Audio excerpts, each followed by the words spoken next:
And we're back, and this is a special episode, one that means dearly to me, because if it wasn't for this person who I'm with today, Montrose wouldn't exist. And I just want to say that we have the future candidate for mayor of the greatest city in Ontario, Pickering. I just want to introduce him, Kevin Ashe. Thank you for coming here. And yeah, introduce yourself. Great, thanks, Nick. I'm delighted to be here. I'm 60 years old and running for mayor, so this is a new kind of medium for me. So I'm excited to reach out to all people in our community. And I've been on council for 12 years now, and I'm trying to be Pickering's 5th mayor, and the first mayor was my dad. So 1974, he was the first mayor. So I've lived in Pickering for 55 years.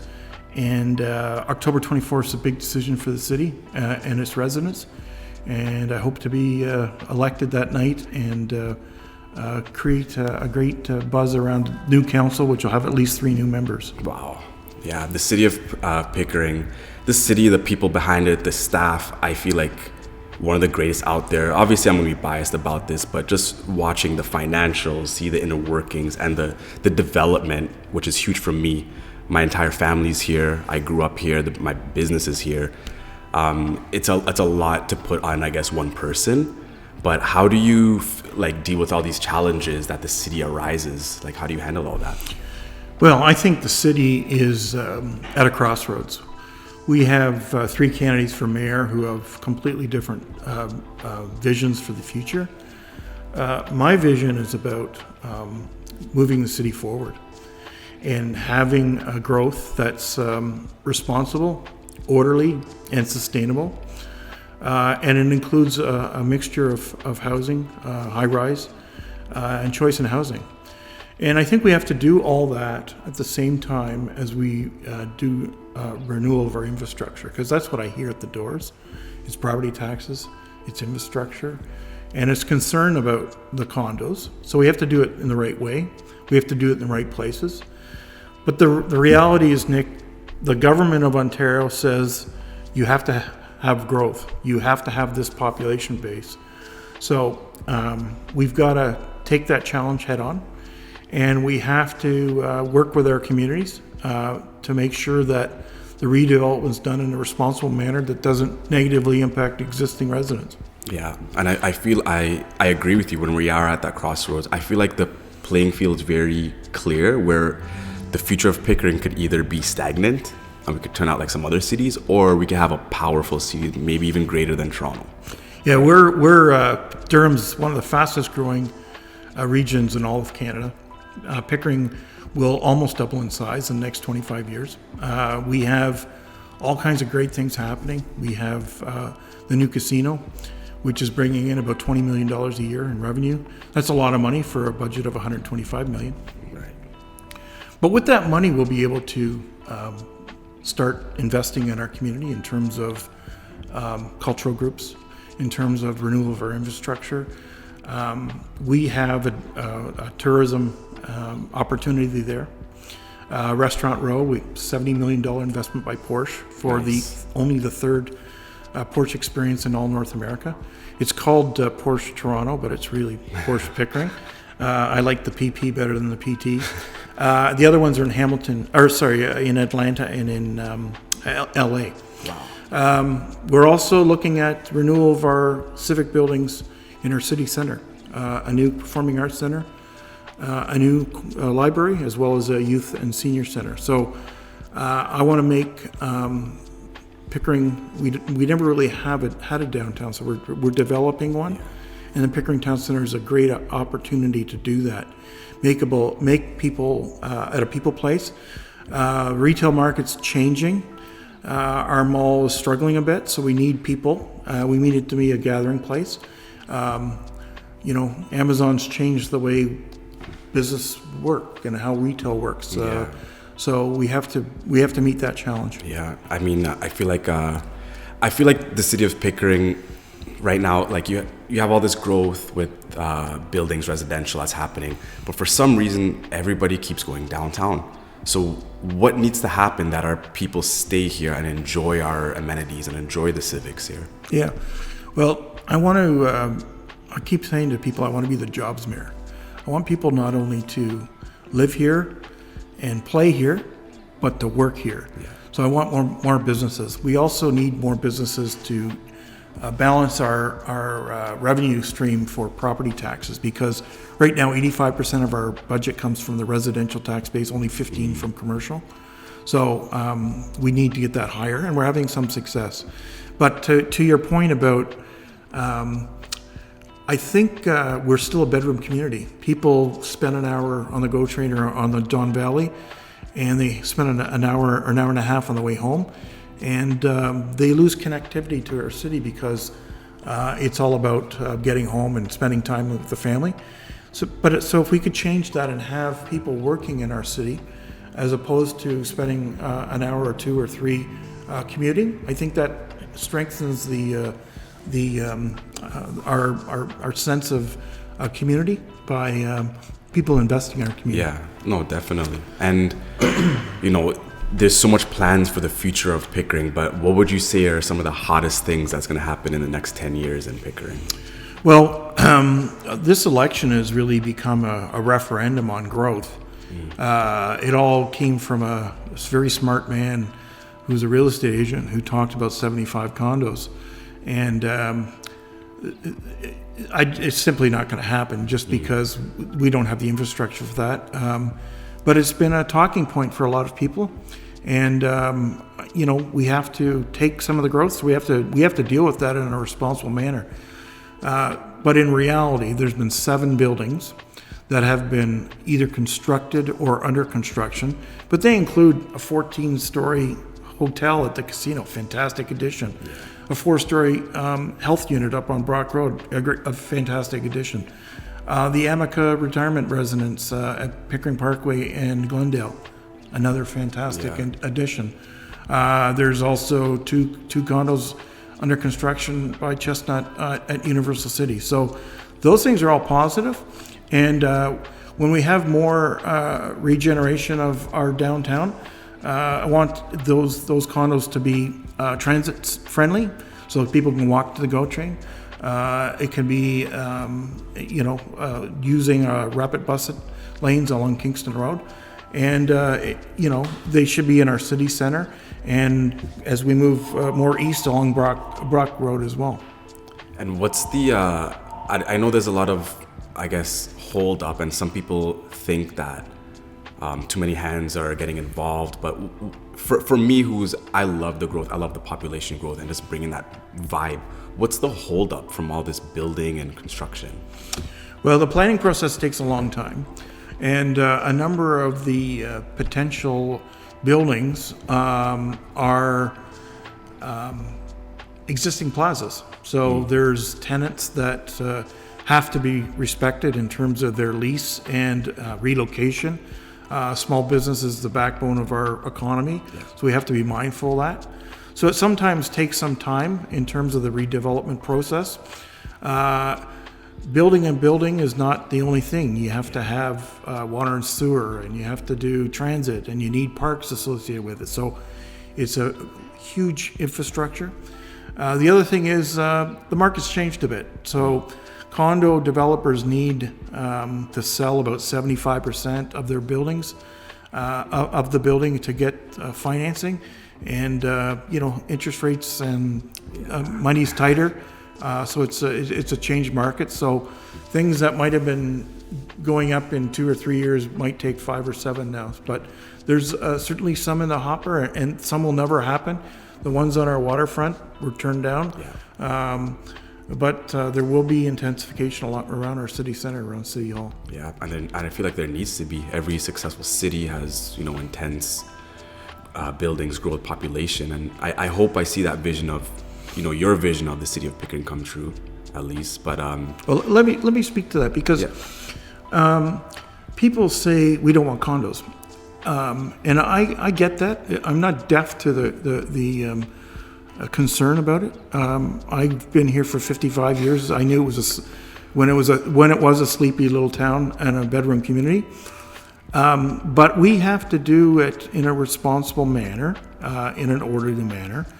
And people have to realize that these residential buildings are a choice in housing. They're an entry level for young people, executives, young families. And they're also a transition away from single home ownership for seniors who don't have kids anymore, are paying a lot in property taxes. Condos a good alternative for them. So I understand people are concerned about the number and the number of 75. You're more likely to see 75 unicorns walking down Kingston Road than you'll see 75 condos. But some people got their campaign platforms from YouTube. I don't recommend that. Rough. What was it like growing up in Pickering 55 years ago? Well, it was a small town, and my dad was elected mayor in '74, so I was 12 years old. So it was kind of cool having my dad as the mayor when I was in grade 7 or in grade 8. So. Which is actually where you live now, at Holy Redeemer School on Liverpool Road. So I remember the days when the Loblaws was the TP Drive-In, Rec Center was the Odeon Drive-In, Sheridan Mall turned 50 this past Saturday. There was a flea market every Sunday because we didn't have Sunday shopping back then. There was really nothing north of Kingston Road except some farms. And that would have been the old flea market, not even the That's Bailey right. flea market. Yeah, Because exactly. that one's no more. So. Exactly. That's going to be Amazon. It's another Amazon. Yeah, it's going to be Amazon final mile. So that's just what I was telling you about the changed retail environment. So a lot of distribution and logistics here in Pickering as well. Does the city encourage? A lot of people have complaints about it turning into Amazon warehouses, things like that. Does the city encourage warehousing and logistics because it's that much of a need, or do they kind of shy away from logistics and things like that? Well, the reality is that Durham is a place that a lot of companies want to be locating. We have a very high level of skilled employees. We're a very diverse community, which is a great thing. We celebrate that. We're close to a university. We have land values that are relatively inexpensive in comparison to the Yorks, the Etobicoke, the Mississaugas, the Torontos. And we have an infrastructure of the 407 and the 401 and, a harbor in Oshawa, as well as an airport in Oshawa. So we're an attractive place for companies to relocate. We're having some success along the 407. Kubota is there. We broke ground on Bad Boy's new head office. Nice. FBF Brands, large bakery, high tech, is going to be doing 1 million square feet, 4 facilities plus a distribution warehouse. 3,000 jobs phase 1, 5,000 jobs phase 2. So it's we're on the move. Yeah, it's almost like I would love to one day compare the city of Pickering to kind of like LA, or even California, I guess we call it Durham or even Pickering, where we don't need to go out for anywhere else. We have everything here at home. Yeah. Right? What else could we add, like in terms of amenities, to even make the city even better? Is it a zoo? Do we need water parks? Well, I think there's a number of things we will be doing in the near future. We have a beautiful waterfront. Yeah. So the west side, where I represent currently, have done some renewal. The east side needs some time to be spent on it. I'm investigating getting a cricket field. Nice. Not my thing, cricket. I don't usually follow sports that take 3 days to play, but again, I recognize our diverse community. Yeah. We're going to have new pickleballs. We're also going to be building a new rec center in Seaton. But we also need, the employment supported services like restaurants. It'll be fantastic when Durham Lives has the restaurant row there, the Porsche Experience, the film studios, convention center. It'll be a people place to meet. Yeah, and I talked to a lot of my friends, and we were speaking to the casino, and we said, well, why the casino here? can I just not go to Niagara? And, you know, the casino pretty much came back and said, you know what, imagine you and your friends don't have to drive an hour and a half, 2 hours, spend X amount, it's right in your backyard. Right? And I think that's what the future is, because of so much traffic. With population increase, obviously comes traffic. Why bother drive around? Why bother doing these things? And the fact that we can live, work, and play in our own city, it just costs less, right? Everything's becoming much more expensive. And I feel like the good thing about population increase is that property taxes could kind of remain a bit stagnant or increase a little. So tell us a bit more about like what that looks like, the future for taxes and, you know, the cost of living. Yeah, our taxes, Pickering, in comparing the lakeshore municipalities of the Durham, has the lowest tax rate, but we have the highest property values. Right. So that's how taxation works. We have a mill rate, and then it's based on your assessed value. Currently, based on the 2016 January 1st dates, they're going to be updating those in a couple of years.